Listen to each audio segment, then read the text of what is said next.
السلام عليكم ورحمة الله وبركاته. الحمد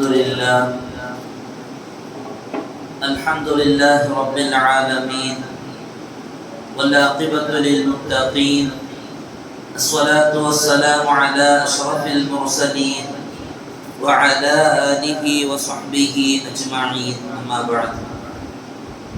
فقد قال الله تعالى في القرآن العظيم والفرقان المجيد: أعوذ بالله من الشيطان الرجيم، بسم الله الرحمن الرحيم. قل إن الموت الذي تفرون منه فإنه ملاقيكم، صدق الله العلي العظيم. وقال نبينا وحبيبنا وسيدنا وقرة أعيننا وثمرة فؤادنا محمد رسول الله صلى الله عليه وسلم الكيس من دان نفسه وعمل لما بعد الموت، صدق النبي صلى الله عليه وسلم. எல்லா புகழும் புகழ்ச்சியும் ஏக இறைவனாகிய அல்லாஹ் ஒருவருக்கே உரித்தாவது.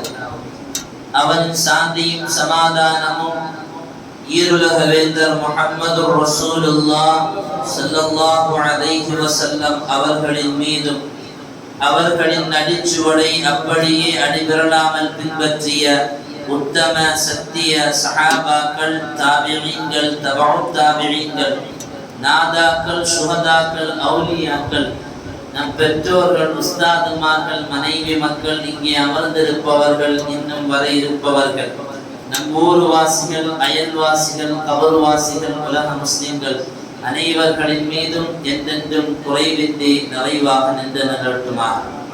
புனிதமான இந்த நாளில் அவனுக்கு பிடித்தமான இந்த இடத்தில் அல்லாஹ் நம் அனைவர்களையும் ஒன்று கூட்டியதை போல நாளை ஜன்னத்துல் ஃபிர்தௌஸ் என்னும் உயர்தரமான சுவனத்தில் கண்மணி நாயகம் ஸல்லல்லாஹு அலைஹி வஸல்லம் அவர்களோடு நம்மையும் நம்மை சார்ந்த அத்தனை பேர்களையும் அல்லாஹ் ஒன்று கூட்டல் புரிவானாக.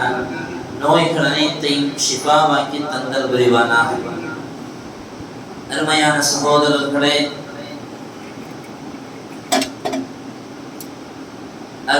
சகோதரர்களே, அல்லாஹ் சுப்ஹானஹு வ தஆலா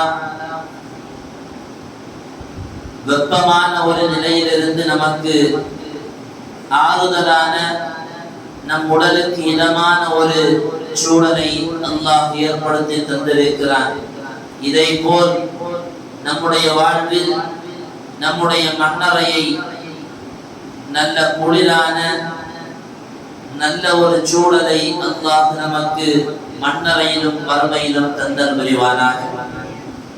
அப்படி நமக்கு மண்ணறையிலும் நாளை மறுமையிலும் நல்ல குளிரான ஒரு இதமான ஒரு சூழலை ஏற்படுத்த வேண்டுமானால் நாம் அதற்காக வேண்டி நல்ல அமல்களை செய்து இறை பொருத்தத்திற்காக முயற்சி செய்து வாழுகிற பொழுது அப்படி ஒரு நிலையை அல்லாஹ் நமக்கு வழங்கினான். காரணம், இந்த உலக வாழ்க்கையில் எந்த கேரண்டியையும் வாரண்டியையும் நமக்கு சொல்லிவிட முடியாது. உலக வாழ்க்கையில் எதுவுமே நமக்கு நிரந்தரம் இல்லை. நாகூர் ஹனீஃபா அவர்களுடைய பாடலில் வருவதை போல கொஞ்ச நேரம் இங்கே தங்கிவிட்டு நமக்கான வாகனம் வருகிற பொழுது அதில் ஏறி பயணித்து விட வேண்டும். இல்லை, கொஞ்சம் தாமதித்து வருகிறேன், அடுத்த வண்டியில் வருகிறேன் என்றெல்லாம் யாரும் அங்கே காலதாமதம் ஏற்படுத்துவதற்கான எந்த வாய்ப்புமே நமக்கு இந்த உலகத்தில் இல்லை. இந்த உலகத்தில் மனிதன் ஜெயிக்காத, மனிதனால் ஜெயித்து விட முடியாத ஒரே ஒரு பலசாலி மரணம். அது எப்போது வருகிறதோ அப்போது அந்த வாகனத்தில் ஏறி பயணித்து விட வேண்டும். ஒரு காலமும் நமக்கு தாமதம் அதில் ஏற்படுவதில்லை. குர்ஆன் நம்மை பார்த்து சொல்லும், இன்ன மௌத்தல்லதி குல் இன்னல் மௌத்தல்லதி தஃபிர்ரூன மின்ஹு, மரணம் அந்த அந்த மரணத்தை பார்த்து மக்கள் விரண்டோடுகிறார்கள்.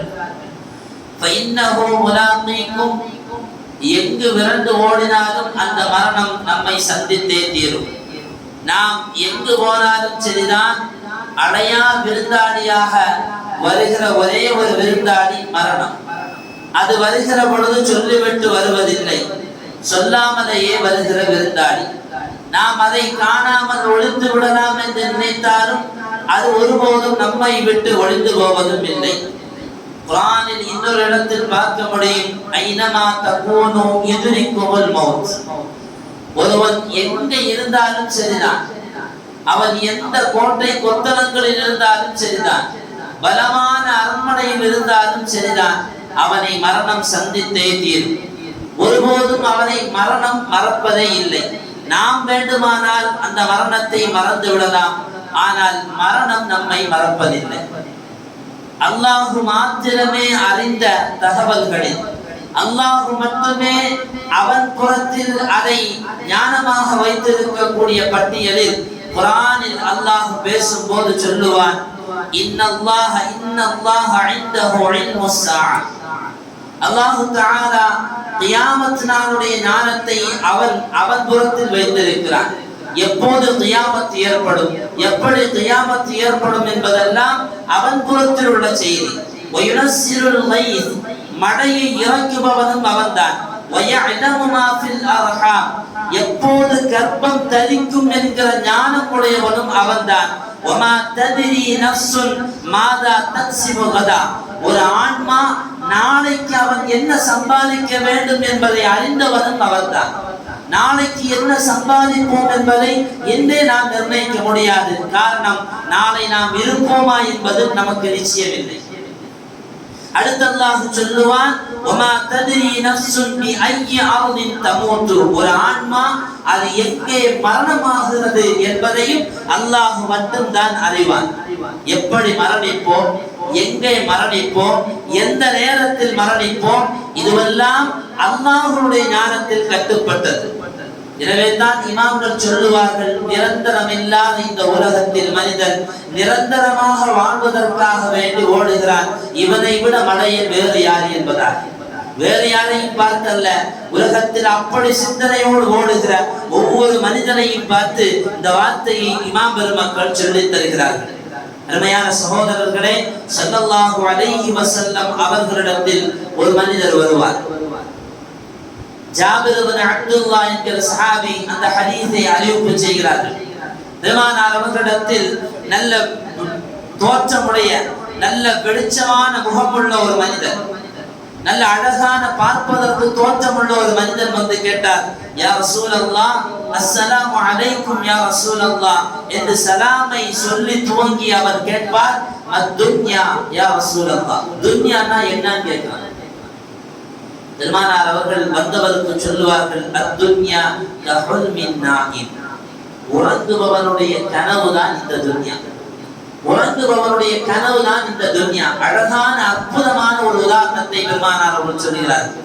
என்ன உறங்குபவனுடைய கனவு? உறக்கத்தில் 1000 தகவல்களை நாம் பார்க்கிறோம். திடீரென்று பார்த்தால் செல்வந்தனாக, ஏழையாக, கோடீஸ்வரனாக, மிகப்பெரிய கொடை வள்ளலாக, ஆடம்பரமான வாழ்க்கை அல்லது என்னவெல்லாமோ கனவில் தோன்றுகிறது, கனவில் பார்க்கிறோம்.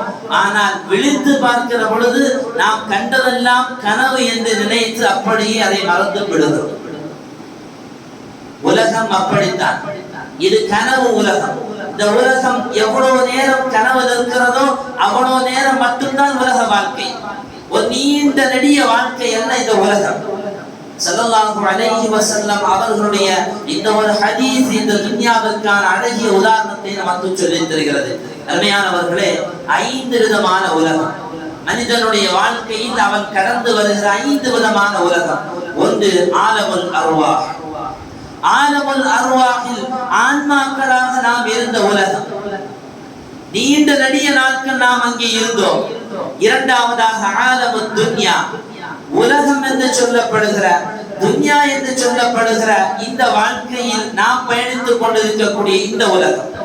மூன்றாவதாக ஆலமுல் பர்ஸஹ், இந்த துன்யாவிற்கு பின்னால் மரணமாகிறதுக்கு பின்னால் நாம் பார்க்கவிருக்கிற ஆலமுல் பர்ஸக் என்று சொல்லுகிற உலகம்.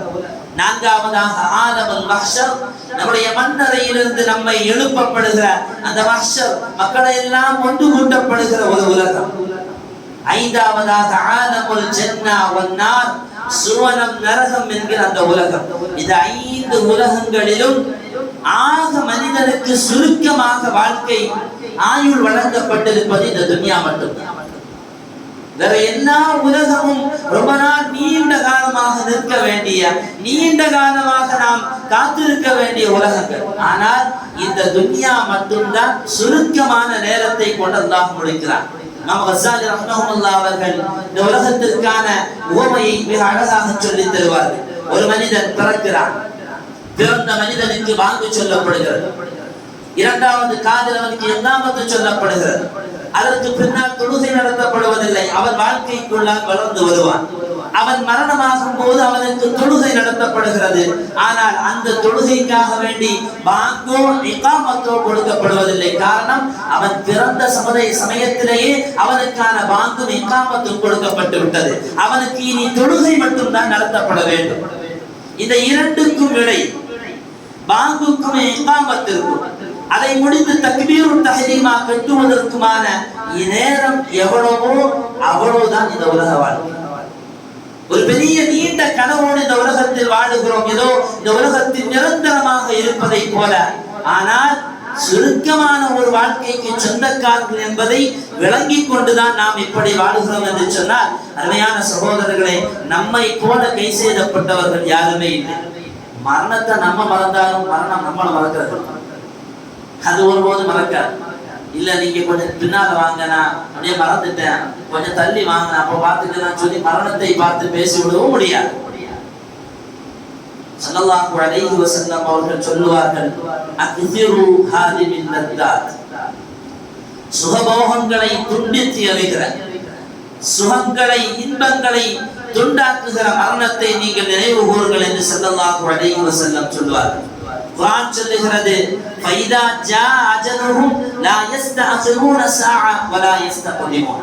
ஒரு மனிதனுக்கான மரண நேரம் வந்துவிட்டால் அவனுடைய நேரம் முந்தப்படுவதும் இல்லை, பிந்தப்படுவதும் இல்லை.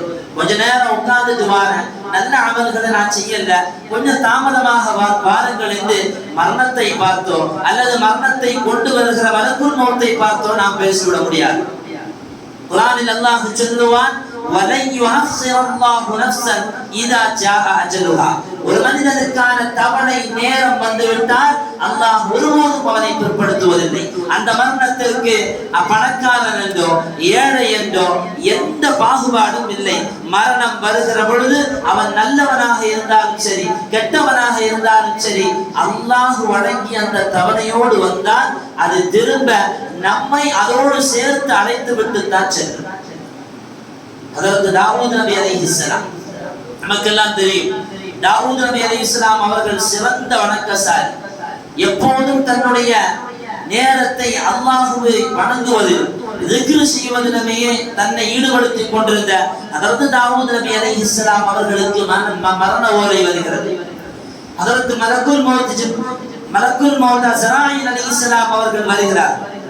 வந்தவர்கள் மலக்குல் மௌத் அவர்கள் பக்கத்தில் இருக்கிற பொழுது அவர்களை பார்த்து தாவூத் நபி அலைஹிஸ்ஸலாம் அவர்கள் கேட்பார்கள், நீங்கள் யார் என்பதா? வந்த மலக்குல் மௌத் சொல்லுவார், யா தாவூத், நான் எந்த அரசனையும் கண்டு பேடிப்பதில்லை, எந்த அரசனையும் கண்டு பேடிப்பதில்லை. நேரம் வந்துவிட்டால் நான் வந்து விடுவேன். எந்த கோட்டைக்குள்ளால் இருந்தாலும் அந்த மனிதனுக்கான ரூஹை நான் கைப்பற்றி செல்லுவேன் என்று சொல்லும் போது, அதாவது தாவூத் நபி அலைஹிஸ்ஸலாம் அவர்கள் வந்த மலக்குல் மௌத்தை பார்த்து கேட்பார்கள், நீங்கள் மலக்குல் மௌத்தா? ஆமாம், நான் தான் மலக்குல் மௌத். தாவூத் நபி அலைஹிஸ்ஸலாம் அவர்கள் சிறந்த வணக்கசாலி, நபியும் கூட. வந்த மலக்குல் மௌத்தை பார்த்து கேட்பார்கள், எனக்கு கொஞ்ச நேரம் அவகாசம் கொடுங்க, நான் இபாதத்தை செய்துவிட்டு நான் மரணத்திற்கான தயாரிப்போடு நான் உங்களை சந்திக்கிறேன் என்று சொல்லும் போது, அதற்கு அஸ்ராயில் அலைஹிஸ்ஸலாம் அவர்கள் தாவூத் நபியை பார்த்து கேட்பார்கள், யா தாவூத், ஐன ஃபுலானுன் கரீபு, உங்க பக்கத்தில் இருந்த மனிதன் எங்கே? ஐன ஜாரு, உங்களுடைய அண்டைவாசி எங்கே? ஹஜ்ரத் தாவூத் அலைஹிஸ்ஸலாம் அவர்கள் சொல்லுவார்கள், மது மாத்த, அவர்கள் எல்லாம் மௌத்தாகி விட்டார், அவர்கள் எல்லாம் கபருக்குள்ளால் இருக்கிறார்கள். அப்படியானால் அவர்களுடைய மரணத்தின் மூலமாக உங்களுக்கு பாடம் வரவில்லையா? உங்களுக்கு படிப்பினை வரவில்லையா? அவர்களின் மரணத்தின் மூலமாக நீங்கள் மரணத்திற்கான தயாரெடுப்பை நீங்கள் முன்கூட்டியே செய்யவில்லையா என்று அதாவது தாவூத் நபி அலைஹிஸ்ஸலாம் அவர்களை பார்த்து வந்த மலக்குல் மௌத் கேள்வி எழுப்புகிறார். அருமையானவர்களே, அவர்கள் நபி, அல்லாஹுவே அல்லாஹுவே என்று சதாவாக தன்னுடைய நேரத்தை கழித்தவர்கள். ஆனால் அவர்களுக்கு கூட அல்லாஹ் காலதாமத்தை கொடுக்கவில்லை. வந்த மலக்குல் மௌத் ரூஹை பெற்றுக் கொண்டு தான் அல்லாஹ்விடத்தில் செல்லுகிறார். அவர் சுருக்கமான இந்த உலகத்தில் நாம் வாழுகிற இந்த காலத்தில் புத்திசாலி அல்லாஹ்விற்காக வேண்டி தன்னுடைய நேரத்தை ஒதுக்குபவர். இங்கே நல்லவர்களும் இப்படித்தான் மௌத்தாகி போனார்கள், கெட்டவர்களும் இப்படித்தான் மௌத்தாகி போனார்கள். ஃபிரௌனுடைய வரலாறு நமக்கு தெரியும். சுமார் 400 ஆண்டு காலங்கள் இந்த உலகத்தில் ஆட்சியை செலுத்திய ஃபிரௌன், மோசமான ஆட்சிக்கு சொந்தக்காரன் என்று வரலாறு பேசப்படுகிற ஃபிரௌன். ஹஜ்ரத் மூசா அலைஹிஸ்ஸலாம் அவர்கள் ஃபிரௌனிடத்தில் வந்து சொல்லுவார்கள், ஃபிரௌனே, நீ அல்லாஹ்வை ஈமான் கொள் என்பதா? அவன் கேட்பான், உங்களுடைய ரப்பு யார்? ஃபிரௌன் மூசா நபி அலைஹிஸ்ஸலாம் அவர்கள் ஃபிரௌனை பார்த்து சொன்னார்கள், அல்லதி யுனஸ்ஸிலுல் கைத், அவன்தான் மழையை இறக்குபவன். ஃபிரௌன் திரும்ப சொன்னான், அவன் இறக்குற மழையை, அவன் இறக்குகிற மழையை இந்த உலகத்தில் ஓடையாகவும் நதியாகவும் வாய்க்காலாகவும் அமைத்து கொடுப்பது என்னுடைய ஆட்சியில் உள்ளது. வானுலகில் உள்ள ஆட்சியை அவன் பார்த்துக் கொள்கிறான், உலகில் இருக்கக்கூடிய ஆட்சியை நான் பார்த்துக் கொள்கிறேன் என்று ஃபிரௌன் அல்லாஹ்விடத்தில் வந்த அல்லாஹ்வுடைய தூதரிடத்தில் மமதையோடு பேசினான். அல்லாஹ் கடைசியில் அவனுடைய மரணத்தை எப்படி வைத்தான்? அவன் எந்த வாய்க்காலை வைத்தும் எந்த நீர்களை வைத்தும் அவன் மமதையாக பேசினானோ அதே நீருக்குள்ளால் வைத்து அவனுடைய கதையை அல்லாஹ் முடித்தான். அவனுடைய கதையை முடித்தது மட்டுமல்லாமல் அவன் கதைக்கு பின்னால் இருந்து இந்த சமுதாயத்திற்கு ஒரு வரலாறையும் ஒரு பாடத்தையும் அல்லாஹ் ஆக்கி வைத்திருக்கிறான். ஃபிரௌன் மரணமான போது அவனை சார்ந்திருந்த அவனுடைய சமுதாய மக்கள் எல்லாம் ஃபிரௌனுடைய மரணத்தை ஏற்றுக்கொள்ளவில்லை. கடவுள் மரணமாகுவதா, எங்களுடைய இறைவன் மரணமாகுவதா, ஒருபோதும் நாங்கள் ஏற்றுக்கொள்ள மாட்டோம் என்று ஃபிரௌனை பின்பற்றி அவனை வணங்கி வந்த மக்கள் பேசிய போது அல்லாஹ் அவனை கடலிலிருந்து வெளியில் கொண்டு வந்தான். தஃசீர்களில் எழுதுவார்கள், அதுவரையிலையும் மனிதனுடைய சடலங்கள் அது கடலுக்குள்ளால் மரணமாகி போய்விட்டால் ஒருபோதும் அல்லாஹ் வெளியில் கொண்டு வருவதில்லை. ஃபிரௌனுடைய மரணத்திற்கு பின்னால் இருந்துதான் மனித சமுதாயம் கடலில் மரணமானால் அவர்களை வெளியில் கொண்டு வருகிற அந்த நியதியை அல்லாஹ் ஃபிரௌனுடைய மரணத்தில் இருந்துதான் துவங்குகிறான். அதற்கு முன்னால் வரையிலையும் அல்லாஹ் யார் கடலுக்குள்ளால் மரணமானாலும் அந்த கடலுக்குள்ளால் இருக்கக்கூடிய விலங்குகளுக்கு, கடல் ஜீவிகளுக்கு அவைகளை, அந்த உருவங்களை, அந்த ஜீவனை அல்லாஹ் உணவாக கொடுத்து விடுவான். அதற்கு பின்னால் தான் இப்படி ஒரு வரலாற்றை அல்லாஹ் கொண்டு வந்தார். இந்த மக்கள் எல்லாம் ஃபிரௌனை வந்து பார்த்து பேசினார்களாம், ஃபிரௌனை தொட்டு பார்க்கிறார்கள். அவனை கடலிலிருந்து வெளியில் கொண்டு வருகிற பொழுது ஒரு மாடு ரொம்ப நாள் கடலுக்குள்ளால் கிடந்து வெளியில் வந்தால் எப்படி சுருண்டு போய் உடலெல்லாம் பருமனாகி வருமோ அதை போல பருமனாக ஃபிரௌன் கடலுக்கு வெளியில் அவனை அல்லாஹ் கொண்டு வந்த போது மக்கள் அவனை போய் தொட்டு பார்க்கிறார்கள், இது ஃபிரௌன் தானா? பார்த்து விட்டு சொன்னார்களாம், கடவுளே மரணமாகி போய்விட்டார், கடவுளை மௌத்தாகி போய்விட்டாரே என்று மக்கள் பேசிய தகவல்களை எல்லாம் தஃசீர் கிதாபுகளில் நாம் பார்க்க முடிகிறது. அருமையானவர்களே, நல்லவர்களானாலும் சரிதான், அது நபிமார்களை போன்று, கெட்டவர்களானாலும் சரிதான், ஃபிரௌனையும் ஷத்தானையும் ஹாமானையும் போன்று யாராக இருந்தாலும் சரிதான், அவர்கள் அத்துணை பேர்களும் மரணத்தை சந்தித்தான் ஆக வேண்டும். மரணத்தை கடந்து நான் வாழுகிறேன் என்று இந்த உலகத்தில் யாரும் பேசிவிட முடியாது. அப்படியானால் அந்த மரணத்திற்கான தயாரெடுப்பு நம்மில் இருந்தால் அவன் மட்டும் தான் புத்திசாலி. மரணம் எப்படி இருக்கும்? மரணம் எப்படி இருக்கும்? மரணத்தை சுவைத்தவர்களிடத்தில் கேட்டால் தான் தெரியும். மரணத்தை சுவைத்தவர்களிடத்தில் எப்படி கேட்பது? அம்ர் இப்னு ஆஸ் ரலியல்லாஹு அன்ஹு என்கிற சஹாபி, அந்த சஹாபி மதீனாவில் யாராவது மரணமானார், சக்கராத் நேரத்தில் இருந்தால் அவர்களை சந்திப்பார். அவர்களை சந்தித்து மரணம் எப்படி இருக்கிறது, சக்கராத்தினுடைய நிலை எப்படி இருக்கிறது என்று கேட்கிற பொழுது அந்த சக்கராத்தினுடைய வேகம் அவர்களை பேச விடாமல் தடுக்கிறது.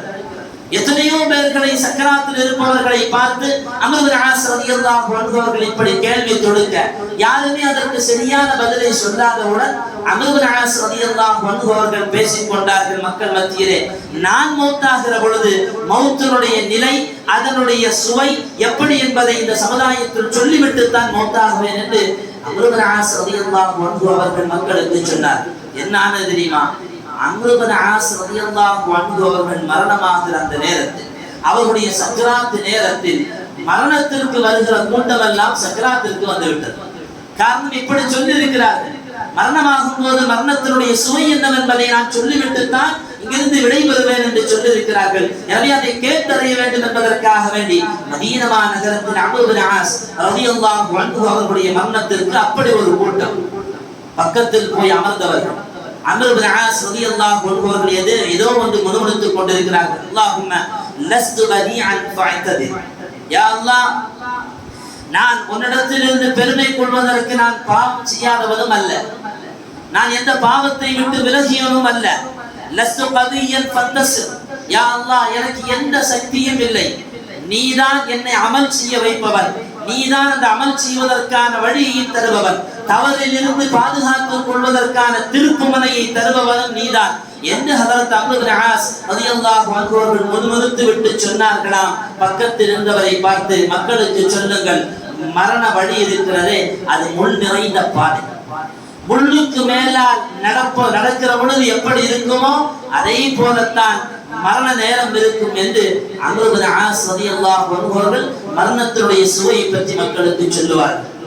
இப்படி மரணத்தினுடைய வேதனை, மரணம் எப்போது வரும் என்கிற தகவலும் இல்லாமல் வருகிற அந்த சூழலை எல்லாம் விளங்கிக் கொள்கிற நாம் அந்த மரணத்திற்காக வேண்டி தயாராக வேண்டும். அப்ப என்ன செய்யணும்? உடனே ஒரு 3 மீட்டர் துணி வாங்கி மேலே கீழே கட்டி ரெடியா வச்சு இமாம் வந்தோன்னு தொழு வைக்கிற மாதிரி உட்கார்றதா இல்லை.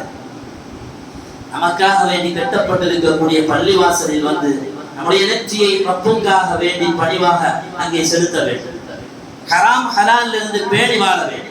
ஸல்லல்லாஹு அலைஹி வஸல்லம் அவர்கள் சொல்லுவார்கள், மன் அக்கியசுன் நாஸ், மக்களில் சிறந்தவன் யார் தெரியுமா? மன் அக்கியசுன் நாஸ், மக்களில் சிறந்தவன் யார் தெரியுமா? அக்தருஹும் லில் மௌத்தி ذிக்ரா, மௌத்தை அதிகமாக நினைவு கூறுபவன் தான் மக்களில் சிறந்தவன் என்று ஹஜ்ரத் முஹம்மது ரசூலுல்லாஹ் ஸல்லல்லாஹு அலைஹி வஸல்லம் அவர்கள் சொல்லித் தருகிறார்கள். அப்படி மௌத்தை அதிகமாக நினைவு கூறும் போது நம்முடைய மரணத்திற்கு பின்னால் உள்ள வாழ்க்கைக்கான எல்லா ஏற்பாடுகளையும் செய்வதற்கான எல்லா நேரங்களையும் அல்லாஹ் ஒதுக்கி தருவான். அருமையானவர்களே, ஒரு 2-3 தினங்களுக்கு முன்னால் நம் மாவட்டத்தில் ஒரு மரணம் நிகழ்ந்தது. நாம் எல்லாம் மறந்திருப்போம். ஒரு பிரபல தொழிலதிபர், இரும்பு கடையினுடைய இரும்பு சாம்ராஜ்யத்தின் சொந்தக்காரர் என்றெல்லாம் பேசப்படுகிறார். ஷஃபி ட்ரேடர்ஸினுடைய உரிமையாளர் ஷஃபி முஹம்மது ஹாஜியார் என்பவர்.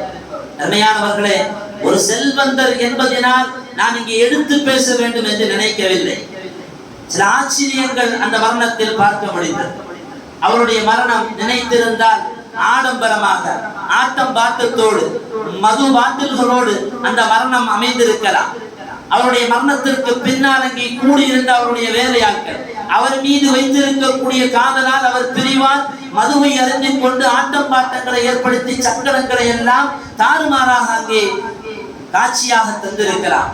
இதையெல்லாம் கடந்து அவருடைய மரணத்தில் ஏற்பட்ட நிலைகளை பார்க்கிற பொழுது ஒரு செல்வந்தன் அல்லாஹ்வை நினைத்து வாழும் போது அவனுக்கும் தீனுடைய மரணம் கிடைக்கும் என்பதை இங்கே உணர முடிந்தது. அருமையான காட்சி. அவருடைய பிள்ளைகள் 2 மகன்கள் தகப்பனாருக்கு பக்கத்தில் அமர்ந்து கொண்டு திக்ருகளை சொல்லி அவருக்காக வேண்டி துஆ செய்து கொண்டு தன்னுடைய தகப்பனாரை ஆலிம்களை முன்னிறுத்த வைத்து எப்படி மையத்தை குளிப்பாட்ட வேண்டும் என்கிற பாடத்தை தன்னுடைய தகப்பனாருடைய மையத்திலிருந்து பெறுகிறார். ஒரு ஆலிமை நிறுத்தி நீங்கள் சொல்லுங்கள், எப்படி குளிப்பாட்ட வேண்டும், நாங்கள் குளிப்பாட்டுகிறோம். எப்படி அவரை தூக்கி செல்ல வேண்டும், நாங்கள் தூக்கி செல்லுகிறோம். எப்படி அவரை அடக்கம் செய்ய வேண்டும், வழிகாட்டுங்கள், நாங்கள் அடக்கம் செய்கிறோம். செல்வந்தனாக இருக்கக்கூடிய அவருடைய மகன் வழிதவறி போகாமல் இருக்க வேண்டுமானால் உண்மையில் அவருடைய வழிகாட்டுதல் இல்லாமல் இருக்கார். இப்படி ஒரு நேரான பாதையில் தங்களுடைய பிள்ளைகளை அவர்கள் வழிநடத்தி சென்றதினால் என்ன நிகழ்ந்தது? அவருடைய மரணத்தினுடைய எல்லா வேலைகளையும் அந்த பிள்ளைகள் பார்த்தார்கள். தன்னுடைய தகப்பனாரை குளிப்பாட்டுவதிலிருந்து, பக்கத்திலிருந்து திக்ரு சொல்லுவதிலிருந்து, தூக்கி செல்வதிலிருந்து, மண்ணறையில் அந்த குழிக்குள்ளால் வைப்பதிலிருந்து, மண்ணை மூடி அடக்கம் செய்வதிலிருந்து அத்துணையுமே அந்த பிள்ளைகள் பார்த்தார்கள். நம்ம பிள்ளைகள் செய்கிறார்களா, செய்வார்களா, அதற்கான வழிகளை நாம் ஏற்பாடு செய்கிறோமா என்பதை கவனித்துக் கொள்ள வேண்டும். ஸல்லல்லாஹு அலைஹி வஸல்லம் அவர்களுடைய ஒரு ஹதீஸை பார்க்க முடியும். மன்தான நஃப்ஸஹு, யார் அறிவாளி தெரியுமா? அல் கையிஸ் மன்தான நஃப்ஸஹு வ அமில லிமா பஅதஹு. ஒருவன் நல்ல அமல்களை செய்து தன்னுடைய மரணத்திற்கு பின்னால் உள்ள காரியத்திற்காக வேண்டி இந்த உலகிலேயே தயாராகிறான் தெரியுமா? அவன்தான் உண்மையான அறிவாளி. அவர் இந்த உலகத்தில் வாழுகிற பொழுது தன்னுடைய செல்வத்தை மக்களுக்கு வாரி இறைத்தார். பள்ளிவாசல்களுக்கும் நல்ல மதரசாக்களுக்கும் ஏழை எளியவர்களுக்கும் கொடுத்தார். அதனால் என்ன பிரயோஜனம்? அவருடைய மகனார் சொல்லுகிறார், எங்களுடைய தகப்பனாருடைய மரணத்தில் நாங்கள் அதை அறிய முடிந்தது. அவர் யாருக்கெல்லாம் உதவி செய்தார்களோ அந்த மக்கள் எல்லாம் வந்து குர்ஆனை ஓதி அவருக்காக துஆ செய்து அவருக்காக எப்போதும் நாங்கள் துஆ செய்ய கடமைப்பட்டிருக்கிறோம் என்பதை வாக்குறுதியாக தந்து சென்றிருக்கிறார்கள் என்று அந்த பிள்ளைகள் சொல்லுகிற ஒரு நிகழ்வை பார்க்க முடிந்தது. அருமையான சகோதரர்களை, மரணத்திற்கு நாம் தயாராக வேண்டும். மரணத்தை பற்றிய சிந்தனை நமக்கு எப்போதும் ஏற்பட வேண்டும். மரணத்திற்கு பின்னால் உள்ள வாழ்க்கைக்காக வேண்டி நாம் நம்முடைய தயாரெடுப்பை இங்கே நல்ல முறையில் அமைத்துக் கொள்ள வேண்டும். அவன்தான் புத்திசாலி என்பதை ஹஜ்ரத் முஹம்மது ரசூலுல்லாஹ் ஸல்லல்லாஹு அலைஹி வஸல்லம் அவர்கள் சொல்லித் தருகிறார்கள்.